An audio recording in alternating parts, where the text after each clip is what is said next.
Doctor Yunus এবং তার সকল উপদেষ্টাদের দেশ ত্যাগে নিষেধাজ্ঞা দিল বিএনপি সরকার। এদিকে ডিসেম্বরের মধ্যেই দেশে ফিরছেন শেখ হাসিনা। তবে কি ফাঁসি নিশ্চিত উপদেষ্টাদের? যারা উপদেষ্টা ছিলেন ইন্টারিম গভর্নমেন্ট, তারা যদি কোনো ক্রমেই এই দেশ ত্যাগ না করতে পারে। এবার ডক্টর মোহাম্মদ ইউনূস সহ সাবেক অন্তর্বর্তী সরকারের সকল উপদেষ্টার দেশ ত্যাগে নিষেধাজ্ঞা চেয়ে সরকারকে লিগ্যাল নোটিশ পাঠানো হয়েছে। সুপ্রিম কোর্টের আইনজীবী ব্যারিস্টার এম আশরাফুল ইসলাম একটি লিগ্যাল নোটিশ জারি করেছেন, যা পুরো দেশের রাজনৈতিক অঙ্গনে রীতিমতো বোমার মতো বিস্ফোরিত হয়েছে। নোটিশে অন্তর্বর্তীকালীন সরকারের প্রধান উপদেষ্টা ডক্টর মোহাম্মদ ইউনূস সহ সব উপদেষ্টার দেশ ত্যাগে নিষেধাজ্ঞা দেওয়ার দাবি জানানো হয়েছে। বিগত অন্তর্বর্তীকালীন সরকারের জন্য সব থেকে খারাপ খবরটা এসেছে আজকে, এবং সেই খারাপ খবরটা তৈরি হয়েছে একটি আইনি নোটিশের মাধ্যমে। খারাপ খবরটা হচ্ছে অন্তর্বর্তী সরকারের প্রধান উপদেষ্টা সহ সকল উপদেষ্টা এবং তাদের meticulous press secretary Shafiqul Alam সহ সকলের দেশ ত্যাগে নিষেধাজ্ঞা জারি করার জন্য আইনি নোটিশ দেওয়া হয়েছে। খেলা যে চলছে কোন লেভেলে কল্পনা করতে পারবেন না। শেখ হাসিনা যে ডিসেম্বরের মধ্যে বাংলাদেশে ঢুকবে সেটা বোঝাই যাচ্ছে। এখন আন্তর্জাতিক আদালতের মধ্যে খেলা চলবে। ব্রিটিশ ল ফার্ম থেকেও কিন্তু চিঠি চলে এসেছে। শেখ হাসিনাকে তো কোনোভাবে আটকাতে হবে, সে কারণে যে কোনো একটা মামলার প্রায় আগেভাগে ঘোষণা দিয়ে দিয়েছে ডক্টর ইউনূস ফাঁসিরাই, যাতে শেখ হাসিনা কোনোভাবে দেশে ফিরে না আসতে পারে। কথা বুঝেন নাই? যে ফাঁসিরাইটা দিছে সেটাই এখন ডক্টর কাল হয়ে দাঁড়াবে, বিএনপি সরকারের কাল হয়ে দাঁড়াবে। আপনাদেরকে চিন্তা করতে হবে, আপনাদেরকে পরিকল্পনা করতে হবে। নেত্রীকে ডিসেম্বরের মধ্যে, মানে ডিসেম্বর পর্যন্ত নেবেন, ফিরাবেন নাকি ডিসেম্বরের আগে ফিরাবেন, আগামী 1 মাসের মধ্যে ফিরাবেন নাকি 2 মাসের মধ্যে ফিরাবেন, এই চিন্তা আমাকে, আপনাকে, আমাদেরকে, দেশের জনগণকে নিতে হবে। আসসালামু আলাইকুম দর্শক, সিগন্যাল বিডি চ্যানেলের নতুন একটি গুরুত্বপূর্ণ নিউজ ভিডিও নিয়ে আপনাদের মাঝে হাজির হলাম। প্রিয় দর্শক, বাংলাদেশের বর্তমান রাজনৈতিক প্রেক্ষাপট নিয়ে ইতিমধ্যে অনেকগুলো ভিডিওর অংশবিশেষ আপনারা দেখেছেন এবং আশা করি দেখেই বুঝতে পেরেছেন আজকের ভিডিওটি কতটি গুরুত্বপূর্ণ এবং আকর্ষণীয় হতে চলেছে। প্রিয় দর্শক, ডক্টর ইউনূস এবং ডক্টর ইউনূসের যত সকল উপদেষ্টা আছে তাদেরকে দেশ থেকে নিষেধাজ্ঞা চেয়ে আদালতে আইনি রিট দেওয়া হয়েছে এবং এই রিটটি সরাসরি প্রেরণ করা হয়েছে বর্তমান বিএনপি সরকারের কাছে এবং এই বিএনপি সরকার সেই রিটটি পাশ করবেন বলে মনে হচ্ছে। তাদের যদি দেশ থেকে নিষেধাজ্ঞা দেওয়া হয় তবে কি তাদের ফাঁসি নিশ্চিত করবে? আবার এদিক থেকে দেখা যাচ্ছে যে ডিসেম্বরে শেখ হাসিনা ফেরার গুঞ্জন দেখা যাচ্ছে। মানে কালকে জাহাঙ্গীর কবির নানক একটি লাইভ স্ট্রিমে এসে এই কথা বলেন। তিনি সরাসরি বলেন যে শেখ হাসিনা ডিসেম্বরের মধ্যেই বাংলাদেশে ফিরবে এবং সে এসে সক্রিয় রাজনীতি করবে। তাহলে কি হতে যাচ্ছে দর্শক, জানতে হলে পুরো ভিডিওটি দেখতে থাকুন। আশা করি পুরো ভিডিওটি দেখলে সম্পূর্ণ ঘটনা বুঝতে পারবেন। এখনো যারা আমাদের চ্যানেলটি সাবস্ক্রাইব করেননি তাদের সবাইকে বলবো আমাদের চ্যানেলটি সাবস্ক্রাইব করে পাশে থাকা বেল আইকনটা অন করে দিবেন। আর যারা ইতিমধ্যেই সাবস্ক্রাইব করেছেন তাদেরকে অসংখ্য ধন্যবাদ। তো প্রিয় দর্শক, চলুন আর কথা বাড়াবো না, একটি লাইক দিয়ে মূল ভিডিওতে যাওয়া যাক। জেলে যাওয়ার আশঙ্কায় ডক্টর ইউনূস, সম্প্রতি এমন সংবাদ প্রকাশিত হয়েছে বিভিন্ন গণমাধ্যমে। গুণে গুণে 4টি অপরাধের কারণে অধ্যাপক ডক্টর মোহাম্মদ ইউনূস সহ তার নেতৃত্বাধীন সরকারে যারা উপদেষ্টা ছিলেন তাদের বিরুদ্ধে মামলা করার ঘোষণা দিয়েছেন। আগুন লাগানো হলো, তারপরে আপনার 32 নম্বরের বাড়ি ভাঙা, এগুলো জন্য তো আমি বলতে পারবো যে আমি দায়ী না। যারা উপদেষ্টা ছিলেন ইন্টারিম গভর্নমেন্ট, তারা যদি কোনো ক্রমেই এই দেশ ত্যাগ না করতে পারে। এবার ডক্টর মোহাম্মদ ইউনূস সহ সাবেক অন্তর্বর্তী সরকারের সকল উপদেষ্টার দেশ ত্যাগে নিষেধাজ্ঞা চেয়ে সরকারকে লিগ্যাল নোটিশ পাঠানো হয়েছে। নোবেল জয় ডক্টর ইউনূসকে ঘিরে নতুন করে তীব্র আলোচনা শুরু হয়েছে দেশের রাজনৈতিক অঙ্গনে। অভিযোগ উঠেছে গত 18 মাসে তার বিভিন্ন সিদ্ধান্ত ও কর্মকাণ্ড নিয়ে তৈরি হয়েছে বড় ধরনের বিতর্ক। এমনকি তার বিরুদ্ধে করমওকুফ ও মামলার বিষয়েও নানা অভিযোগ সামনে আসছে। সুপ্রিয় দর্শক, বিস্তারিত জানতে আমাদের সঙ্গেই থাকুন। এখন জোর গুঞ্জন, খুব শিগগিরই গ্রেফতার হতে পারেন ডক্টর ইউনূস। আমি এমন কোনো কিছু করি নাই যিনি আমার উপরে ক্ষুব্ধ হতে পারেন। মুখে সততার বুলি, অথচ ক্ষমতায় বসেই করেছেন নিজের বিরুদ্ধে চলা দুর্নীতির মামলা প্রত্যাহার, মওকুফ করেছেন গ্রামীণ ব্যাংক সহ নিজের সব প্রতিষ্ঠানের সরকারি কর। এদিকে হামের টিকা না দেওয়ার অভিযোগ ঘিরেও উদ্বেগ তৈরি হয়েছে, যেখানে বলা হচ্ছে শিশু স্বাস্থ্য নিয়ে বড় ধরনের ঝুঁকি তৈরি হয়েছে। এই ইস্যুগুলো নিয়েই এখন বিভিন্ন মহলে চলছে আলোচনা ও বিশ্লেষণ। এই যে শিশু মৃত্যু, শিশু হত্যা, এটার জন্য ওনাকে অবশ্যই একদিন জনতার আদালতে ওনার বিচার হবে, একদিন কাঠগড়ায় দাঁড়াতে হবে। আমি ডক্টর মোহাম্মদ ইউনূস সাহেবকে কেন মীর জাফর বলবো না? মীর জাফর বললে আপনার গাত্রদাহ শুরু কেন হলো? বাংলাদেশ ধ্বংসের 1 নম্বর আসামি করে ইউনূসের বিরুদ্ধে আমি মামলা করতে চাই। আমার ভাষায়, আমি যেহেতু একজন আইনজীবী, বাংলাদেশটাকে ইউনূস ধ্বংস করেছে। অন্যদিকে সাবেক উপদেষ্টা সাখাওয়াত হোসেন লাইভে এসে ধানমন্ডি 32 ভাঙার এক ষড়যন্ত্রের কথা তুলে ধরেছেন। তার এই বক্তব্যের পর রাজনৈতিক অঙ্গনে নতুন করে উত্তেজনা ছড়িয়ে পড়েছে। ফেলিওরের পর্যায়ে যদি আমি বলি, এই যে দুটো পত্রিকায় আগুন লাগানো হলো, তারপরে আপনার 32 নম্বরের বাড়ি ভাঙা, এগুলোর জন্য তো আমি বলতে পারবো যে আমি দায়ী না। মন্ত্রী সবাই যখন ছিলাম তখন কালেক্টিভ দায়িত্ব তো আসে। প্রফেসর ইউনূস মেটিকুলাস সরকারের প্রধান, তিনি সহ তার উপদেষ্টাদের এবং তার সব থেকে বিশ্বস্ত ভ্যানগার্ড এবং যিনি অযথাই প্রফেসর ইউনূসের নানা ধরনের চাটুকারিতা করে গেছেন, মিথ্যা নানা ধরনের তথ্য দিয়ে মানুষকে এক ধরনের স্বপ্নের জগতে রেখেছেন, সেই শফিকুল আলম সহ 24 জনের বিরুদ্ধে দেশ ত্যাগে নিষেধাজ্ঞা চেয়ে আইনি নোটিশ দেওয়া হয়েছে এবং সেই নোটিশটা দেওয়া হয়েছে সরকারকে। যদি এই আইনি নোটিশ না মানা হয় তাহলে কি অবস্থা হবে চলুন একটু জেনে দেখি। ইন্ডিপেন্ডেন্ট টেলিভিশনের এই শিরোনামটা দেখে নিন। সেখানে বলা হচ্ছে যে ডক্টর ইউনূস সহ 24 উপদেষ্টার দেশ ত্যাগের নিষেধাজ্ঞা চেয়ে আইনি নোটিশ। এই তথ্যে বলা হচ্ছে যে হামের টিকা নিয়ে অশুভ কর্মকাণ্ডে জড়িত থাকার অভিযোগে সাবেক প্রধান উপদেষ্টা ডক্টর মোহাম্মদ ইউনূস সহ অন্তর্বর্তী সরকারের 24 উপদেষ্টার বিরুদ্ধে তদন্ত ও তাদের দেশ ত্যাগের নিষেধাজ্ঞা চেয়ে আইনি নোটিশ দেওয়া হয়েছে। সুপ্রিম কোর্টের আইনজীবী ব্যারিস্টার এম আশরাফুল ইসলাম এই আইনি নোটিশ দিয়েছেন। এতে অভিযোগ করা হয়েছে হামে শতাধিক শিশুর মৃত্যু হয়েছে এবং অগণিত শিশু সাধারণ নাগরিক হাসপাতালে আছে। হামের মতো টিকাকরণের ব্যবস্থাকে রাষ্ট্রীয় ব্যবস্থা থেকে বেসরকারি খাতে দেওয়ার অশুভ ও অপরাধমূলক কর্মকাণ্ডের সঙ্গে জড়িত থাকার অভিযোগে এ বিষয়ে তদন্ত কমিটি গঠন করে তদন্তের দাবি জানানো হয়েছে এই নোটিশে। এতে অন্তর্বর্তী সরকারের উপদেষ্টা ছাড়াও সাবেক প্রধান উপদেষ্টার প্রেস সচিব শফিকুল আলমের বিরুদ্ধেও এই নোটিশ দেওয়া হয়েছে। নোটিশটি পাঠানো হয়েছে মন্ত্রিপরিষদ সচিব, স্বাস্থ্য সচিব, স্বরাষ্ট্র সচিব সহ সরকারের সংশ্লিষ্ট মন্ত্রণালয়ের অন্যান্য সচিবদের কাছে।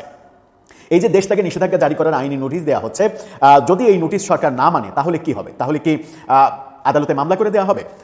এবং আদালতে যদি মামলা করা হয় তাহলে কি তাদেরকে দেশ থেকে নিষেধাজ্ঞা জারি করা হবে?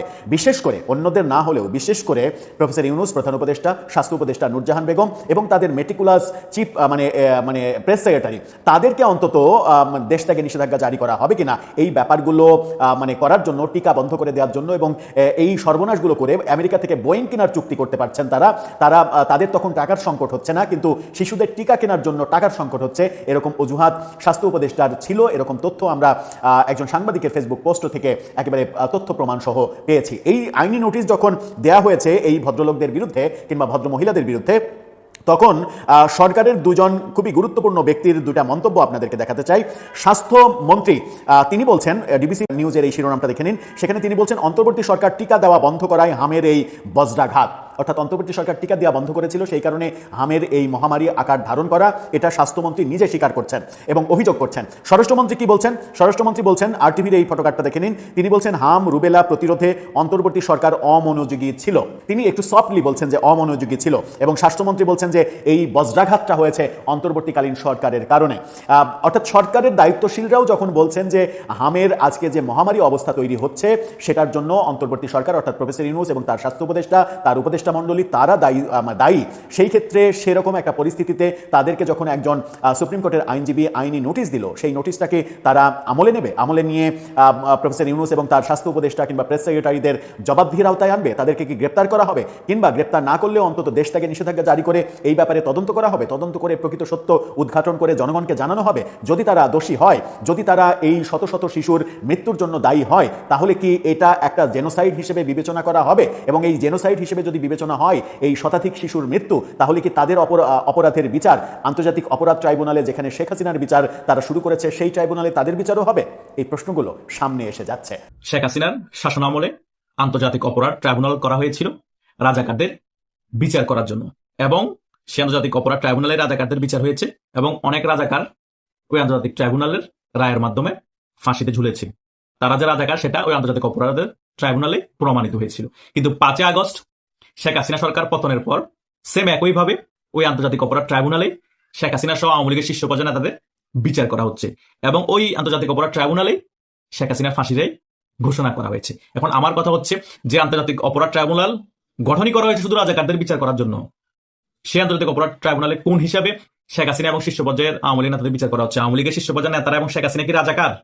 আমি ধরেই নিলাম যেখানে বিচার করছে ঠিক আছে, কিন্তু শেখ হাসিনাকে কোন হিসাবে ফাঁসির ঘোষণা করা হলো সেটা নিয়ে অনেক বেশি বিতর্ক আছে এবং বহির্বিশ্বের অনেক জায়গায় ল ফার্ম থেকে চিঠি এসেছে এই ফাঁসির বিতর্ক নিয়ে। ডক্টর ইউনূস ওই সকল বিষয়গুলো মিডিয়াতে প্রচার করতে দেয়নি। আমার কথা হচ্ছে শেখ হাসিনার নামে 250-এর উপর হত্যা মামলা করা হয়েছে, তার মধ্যে 200 থেকে 240টা হত্যা মামলা কোনো বেলই নেই, কোনো প্রুফই নেই, অনেকে মারা যায়নি, ওকে মৃত্যু বানিয়ে শেখ হাসিনার নামে হত্যা মামলা করা হয়েছে। তো যে মামলাগুলোর কোনো ভিত্তি নেই, যাদেরকে মৃত বলে ঘোষণা করা হয়েছে, যারা মারা যায়নি, ওই সকল মামলার রায় দিয়ে শেখ হাসিনাকে ফাঁসির ঘোষণা করে দেওয়া হচ্ছে। এবং যে মামলার রায়ের ঘোষণা করা হয়েছে, ফাঁসির দেওয়া হয়েছে শেখ হাসিনাকে, ওই মামলা যে শেখ হাসিনা নির্দেশ দিয়ে হত্যা করতে বলা হয়েছে তারও কোনো প্রমাণ আছে? নিজেরা মামু ভাই না কোর্টের মধ্যে বসে বসে ক্যাঙ্গারু কোর্টে নিজেরা সিদ্ধান্ত নিয়ে নিজেরা প্রমাণ করে নিজেরাই শেখ হাসিনা মামলা ঘোষণা করে ফাঁসিতে দিয়ে দেওয়া হয়েছে। সে বিষয় নিয়ে বিতর্ক এখনো চলমান, তখনও হয়েছে। শুধু তাই নয়, গত কিছুদিন আগে ব্রিটিশ ল ফার্ম থেকে এই আন্তর্জাতিক অপরাধ ট্রাইব্যুনাল চিফ প্রসিকিউটরের কাছে একটি চিঠি পাঠানো হয়েছে, কিন্তু আন্তর্জাতিক অপরাধ ট্রাইব্যুনাল চিফ প্রসিকিউটর সেটা ডাইরেক্ট অস্বীকার করেছে। তারা বলেছে আমরা কোনো চিঠি পাইনি এবং চিঠি পাঠানোর তো কোনো প্রশ্নই ওঠে না। শেখ হাসিনার ফাঁসিটাই যেটা ঘোষণা করা হয়েছে সেটা নিয়ে কোনো প্রশ্নই তোলা যাবে না। কিন্তু ওই British law firm Kingsley Napley clearly বলে দিয়েছেন শেখ হাসিনার যে ফাঁসিটাই ঘোষণা করা হয়েছিল সেটা সম্পূর্ণরূপে বিতর্কিত, সে ফাঁসিটাই বাতিল করতে হবে। কোনো প্রমাণ ছাড়াই শেখ হাসিনাকে ফাঁসিটাই ঘোষণা করে দেওয়া হয়েছে ষড়যন্ত্রমূলকভাবে। 14 দিনের মধ্যে বিস্তারিত প্রমাণ সহ শেখ হাসিনা যে হত্যা নির্দেশ দিয়েছে সকল কিছু তথ্য ওই ল ফার্ম কিংসলে নেপলির কাছে প্রেরণ করার জন্য বলা হয়েছে এই আন্তর্জাতিক অপরাধ ট্রাইব্যুনাল চিফ প্রসিকিউটর আমিনুল ইসলামকে। কথা বুঝতে পেরেছেন? যদি কোনো সত্যতা না পাই শেখ হাসিনা হত্যা নির্দেশ দিয়েছে, তাহলে কিন্তু আন্তর্জাতিক আদালতের মধ্যে এই মামলাগুলো চলে যাবে এবং শেখ হাসিনা হয়তো আন্তর্জাতিক আদালতের মধ্যে এই মামলাগুলো ফেস করবে। তখন কিন্তু চিফ প্রসিকিউটর সাজানো যারা আছেন ক্যাঙ্গারু কোর্টের সকলে কিন্তু বেঁচে যাবেন। খেলা যে চলছে কোন লেভেলে কল্পনা করতে পারবেন না। শেখ হাসিনা যে ডিসেম্বরের মধ্যে বাংলাদেশে ঢুকবে সেটা বোঝাই যাচ্ছে। এখন আন্তর্জাতিক আদালতের মধ্যে খেলা চলবে। ব্রিটিশ ল ফার্ম থেকেও কিন্তু চিঠি চলে এসেছে। যতই চিফ প্রসিকিউটর আমিনুল ইসলাম ভাই অস্বীকার করুক আমরা চিঠি পাই নেই, চিঠি দেওয়ার কোনো প্রশ্নই উঠে না, শেখ হাসিনার মামলার রায় নিয়ে কোনো প্রশ্নই করা যাবে না, প্রশ্ন উঠবে না। কেন উঠবে না? শেখ হাসিনার অনেকগুলো মামলা থেকে তো খালাস পেয়ে যাচ্ছে, যেগুলো হত্যা মামলা করা হয়েছে একে তো খালাস পেয়ে যাচ্ছে। শেখ হাসিনাকে তো কোনোভাবে আটকাতে হবে, সে কারণে যে কোনো একটা মামলার রায় আগেভাগে ঘোষণা দিয়ে দিয়েছে ডক্টর ইউনূস ফাঁসি রায়, যাতে শেখ হাসিনা কোনোভাবে দেশে ফিরে না আসতে পারে। কথা বুঝেন নাই? যে ফাঁসি রায়টা দিছে সেটাই এখন ডক্টর ইউনূসের কাল হয়ে দাঁড়াবে, বিএনপি সরকারের কাল হয়ে দাঁড়াবে, কারণ এটার কোনো প্রমাণ নাই। ভুয়া একটা ফাঁসি রায় তড়িঘড়ি করে দিয়ে ফেলেছে। আন্তর্জাতিক আদালতে যখন এই সকল মামলা উঠবে একটাও ধুপে টিকবে না, কারণ 280-র উপর যে হত্যা মামলা দেওয়া আছে তার মধ্যে 240-টার উপরে ফাও মামলা 10টা কোনো সত্যতা না পেয়ে শেখ হাসিনাকে ফাঁসানো হয়েছে। কথা বুঝতে পেরেছেন? আপনার শেখ হাসিনাকে ফাঁসাতে গিয়ে আপনার নিজেরাই ফেসে যাবেন। যারা মারা গিয়েছে তাদেরকে এখন কবর থেকে উঠিয়ে আবার ফরেন্সিককে নিয়ে যান, ফরেন্সিক রিপোর্ট সত্যতা যাচাই করতে হবে। তারা কি আসলে পুলিশের গুলিতে মারা গিয়েছে না 7.6 স্নাইপারের গুলিতে মারা গিয়েছে? এই 7.6 স্নাইপার গুলিতে কারা গুলি করেছে এই ছাত্রদেরকে? তখন দুধ কা দুধ পানি কা পানি হয়ে যাবে। সিআইএ এর এজেন্টরাই গুলি করেছে দেখবেন, আইএসআই এজেন্টরাই গুলি করেছে, তখন তো আপনারা ফেসে যাবেন, শেখ হাসিনা ফাঁসবে না। কথা বুঝতে পেরেছেন? শেখ হাসিনাকে ফাঁসাতে গিয়ে, শেখ হাসিনার নামে মিথ্যা রায় দিতে গিয়ে সকল কিছুই এখন খোলাসা হয়ে যাচ্ছে। আন্তর্জাতিক যে সকল ল ফার্ম আছে সেগুলো এখন এই আন্তর্জাতিক অপরাধ ট্রাইব্যুনালের উপর প্রশ্ন করছে, বিএনপি সরকারের উপর প্রেশার ক্রিয়েট করছে। ডক্টর ইউনূস সরকার যে সম্পূর্ণরূপে প্রশ্নবিদ্ধ ছিল সেটাও ক্লিয়ার হয়ে গিয়েছে। কথা বুঝতে পেরেছেন?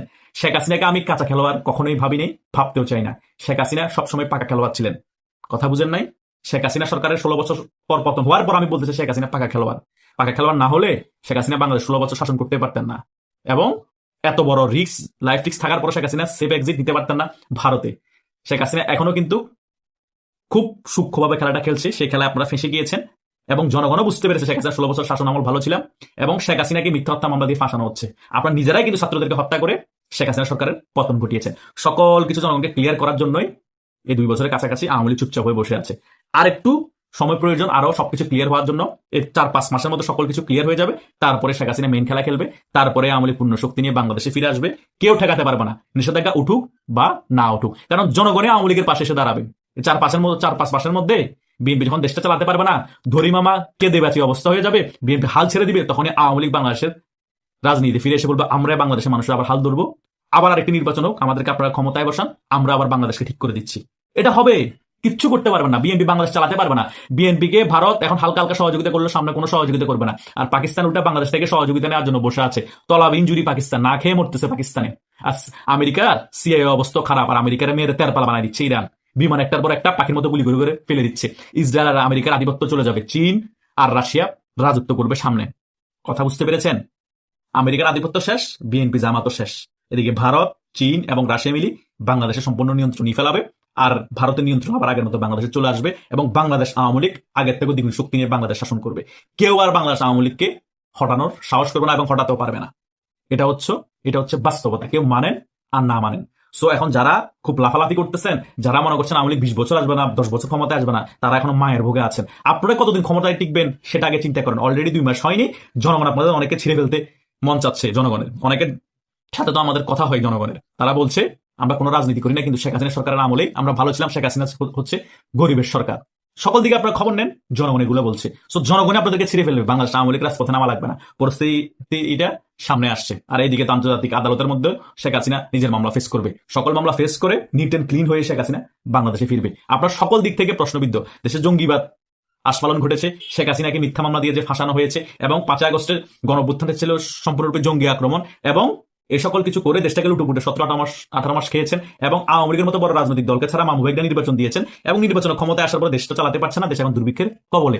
জনগণ সকল কিছু এখন একেবারে ক্লিয়ার, কার হাতেই বাংলাদেশ নিরাপদ, এবং কারাই জঙ্গি হামলা করে দেশটা ধ্বংস করেছে, কারাই জঙ্গি হামলা করে শেখ হাসিনা সরকারের পতন ঘটেছে, আর কারাই ছাত্র হত্যার সাথে জড়িত ছিল। নেত্রী এই বছরের ডিসেম্বরের মধ্যে দেশে ঢুকবেন। এখন ডিসেম্বরের ওদিকে যাবে না, ডিসেম্বর মাসে ঢুকবেন না তার আগে কোন মাসে ঢুকবেন সেটা ঠিক সময় মতো জানিয়ে দেওয়া হবে। সম্প্রতি আওয়ামী লীগের প্রেসিডিয়াম সদস্য জাহাঙ্গীর কবির নানক সাহেব একটি লাইভ প্রোগ্রামে এসে তিনি বার্তা দিয়েছেন, আগামী এই ডিসেম্বরের মধ্যে, অর্থাৎ এই 26 সালের ডিসেম্বরের মধ্যে জননেত্রী দেশে ঢুকছেন। এখন সেই মাফিক তারা দলীয় কিছু কাজবাজ করছেন এবং সেইভাবেই তারা গুছাচ্ছেন।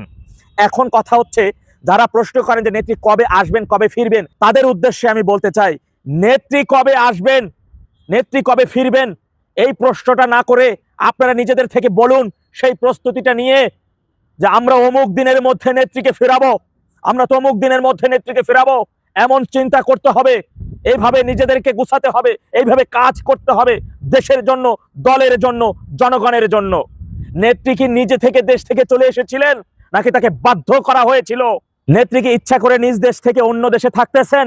নেত্রী আজকে দূর থেকে যেভাবে সামাজিক যোগাযোগ মাধ্যমে প্রতিটা তৃণমূলের সাথে কথা বলার জন্য কাজ করে যাচ্ছেন, আপনি বিশ্বাস করবেন কিনা আমি জানি না, কিন্তু এটা চিরন্তন সত্য কথা। আশা করি আপনি এটা দেখতেছেন। সকাল থেকে রাত অবধি 8 ঘন্টা ঘুম ব্যতীত বাকি 16 ঘন্টা নেত্রী অ্যাক্টিভ রাজনীতি করতেছেন। বাংলাদেশের মধ্যে এই মুহূর্ত থেকে সবচাইতে অ্যাক্টিভ রাজনীতিবিদ দলনেত্রী শেখ হাসিনা। 80 বছর বয়স হয়ে গেছে, তারপর মহান সৃষ্টিকর্তার অশেষ কৃপায় তিনি যে সুস্থ আছেন, যেভাবে সাংগঠনিক কাজ করে যাচ্ছেন, একদিকে সংগঠন তৃণমূল, অন্যদিকে দেশ বিদেশি কূটনীতিকদের সাথে, তার ঘুম নেই। তার যে বয়স হয়ে গিয়েছিল, এই বয়সে তার যে পরিমার্জনের প্রয়োজন ছিল সেটা তার মধ্যে নেই। আমরা বাঙালিরা ভাগ্যবান, জানি না কোন আমলের কারণে এখন পর্যন্ত জননেত্রী শেখ হাসিনা জীবদ্দশায় বেঁচে আছেন, সুস্থ আছেন। বাঙালির মুক্তির জন্য, দেশের মুক্তির জন্য এখন এই 80 বছর বয়সে এসেও তিনি যেভাবে অনবরত পরিশ্রম করে যাচ্ছেন, তার সত্যি আল্লাহর কাছে লাখো কোটি শুকরিয়া এবং তার জন্য দোয়া করতে হবে। ভাইয়েরা আমার, নেত্রী বলেছেন আমার নিজের জন্য কিছুই চাওয়া নাই, তার একটাই চাওয়া, আল্লাহ তাআলা যদি এখন তাকে এখন পর্যন্ত বাঁচাই রাখছেন, যেহেতু সুস্থ রাখছেন, নিশ্চয়ই তাকে দিয়ে আল্লাহ তাআলা ভালো কিছু কাজ দেশের জন্য করাতে চান। জঞ্জাল পরিষ্কার, অন্ধকারাচ্ছন্ন দেশে আলো জ্বালিয়ে রাত দিন পরিশ্রম করে নিম্ন আয়ের দেশ থেকে মধ্য আয়ের দেশে পরিণত করা। এই বয়সে এসে শেখের বেটি সেদিন গণভবন থেকে যেভাবে অপমানিত হয়েছিলেন, যেভাবে লাঞ্ছিত হলেন, নেত্রী যদি নিজের কথাই চিন্তা করতেন তাহলে এই বয়সে এসে তারা রাজনীতি করতেন না, তিনি দেশের কথা চিন্তা করতেন না। বিদ্যাস এই দেশ ছেড়ে অন্য দেশে খুব ভালো ভিভিআইপিতে তিনি থাকতে পারতেন। শুধু এই জাতির জন্য, আমাদের জন্য, এই দেশটার জন্য তিনি এখনো পরিশ্রম করে যাচ্ছেন, এখনো তিনি স্বপ্ন দেখছেন দেশের মুক্তির জন্য, দেশের এই ক্রান্তি কালকে অতিক্রম করে আবারও সেই দেশটাকে সুন্দরভাবে সাজানো গোছানোর জন্য। তার নিজের জন্য কোনো স্বপ্ন নাই, নিজের জন্য কোনো ভাবনা নাই, শুধু দেশের জন্য, দেশের মানুষের জন্য। প্রিয় দর্শক, ইতিমধ্যে আপনারা আমাদের পুরো ভিডিওটি দেখেছেন। ভিডিওটি দেখে কি জানলেন এবং বুঝলেন, অবশ্যই আপনাদের মূল্যবান মতামতটি আমাদের কমেন্ট বক্সে জানাতে ভুলবেন না।